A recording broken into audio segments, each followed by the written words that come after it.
Uzothina mbukelo uma ngikutshela ukuthi indaba le eyenzeke eplazini lika Cyril Ramaphosa eminyakeni edlule iphinde yaba sematheni. Kungani abantu abaningi bekhuluma ngokuthi uRamaphosa angase abhekane nenqubo yokuxoshwa esikhundleni? Kwenzekeni ngempela ngephalaphala? Futhi kungani le ndaba ingakapheli kuze kube namhlanje? Hlala nami ke ukuze kube sekugcineni ngoba phela sizoyilandisa yonke le ndaba kusukela ekuqaleni kuze kube imanje. Nginibingelele nonke. Namhlanje sizokhuluma ngendaba esiphinde yabuye endabeni. Le ndaba ke ileka Cyril Ramaphosa yokuthi angase abhekane nokuxoshwa esikhundleni. Abantu abaningi bayazibuza ukuthi kwenzekeni ngempela futhi konke lokhu kuhlobene nodaba olubizwa ngephalaphala. Ake siqale ekuqaleni ke mbukeli. NgoFebruary ke ka2020 kwenzeka isigameko eplazini lika Cyril Ramaphosa ke elaziwa ngokuthi iphalaphala eliseLimpopo. Kuthiwa ke kwangena amasele eplazini lakhe antshontsha imali eningi eyayifihlwe ngaphakathi kosofa. Lokho ke kwakungaziwa emphakathini ngaleso sikhathi. Indaba nje yahlala iyimfihlo isikhathi eside. Kwathi nje ngo2022 uArthur Fraser wavula icala emaphoyiseni wathi imali eyebiwe yayinkulu kakhulu futhi ke wabuza ukuthi kungani lesi sigameko singazange size sibiwe ngendlela eyayijwayelekile.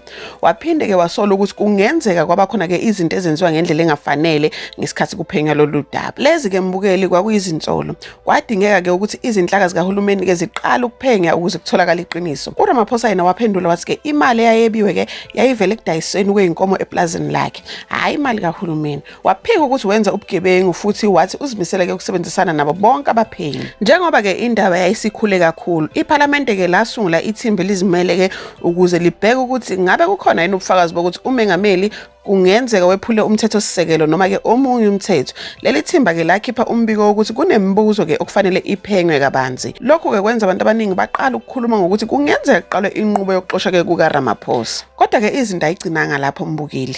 Iqembu ke leANC lathi amalungu ala avotela ukuthi ke kungaqhubeki nenqubo yokuxoshwa ngaleso sikhathi. Ekugcineni ke iningi lamalungu eParliament lavota okusho ukuthi uRamaphosa waqhubeka nokuba umengameli. Nokho ke udaba lwephalaphala aluzange luze liphele ngokuphelele. Kwalandela uphenyo olenziwa izinhlaka ezahlukene ke ezifana namaphoyisa nezinye nje izinhlangano eziphenya amacala. Kuphinde kwaba ke nezikhalo ezafakwa kwezinye izinhlangano ezibhekene nokulawulwa kwemali. Kule minyaka ke ilandelile abantu abaningi baqhubekile bebuza ke ukuthi ingabe uphenyo seliphelile yini nokuthi ingabe kukhona ozobekwa amacala yini. Manje ke mbukeli kungani indaba isiphinde ya trend. Lokhu ke kungenxa yokuthi ke amaqembu athile aphikisayo asephinde yacela ukuthi kubheke ukuthi umengameli kufanele yini abhekane nenqubo yokuxoshwa noma ezinye izinyathelo. Lokho ke akusho ukuthi usexoshiwe noma ukuthi inqubo isiphothuliwe. Kusho ukuthi kukhona abantu abafuna lolu daba luphinde lubhekwe kabusha. Kubalekile futhi ukuqonda ukuthi eSouth Africa ke ukuxoshwa kungamengameli akwenzeki ngoba abantu bekhuluma einkundleni zokuxhumana. Kudingeka ke ukuthi kulandelwe izinqubo ezisemthethweni eParliament, kube nokweseka okudingekayo ngamavoti bese ke kuthathwa isinqumo ngokomthetho.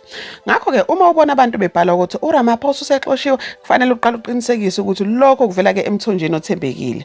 Izikhathi ke eziningi kuba amahlebezi noma imibono yabantu, hayi isinqumo esisemthethweni. Okwamanje uCyril Ramaphosa ke usaqhubeka nokusebenza njengomengameli ke waseSouth Africa.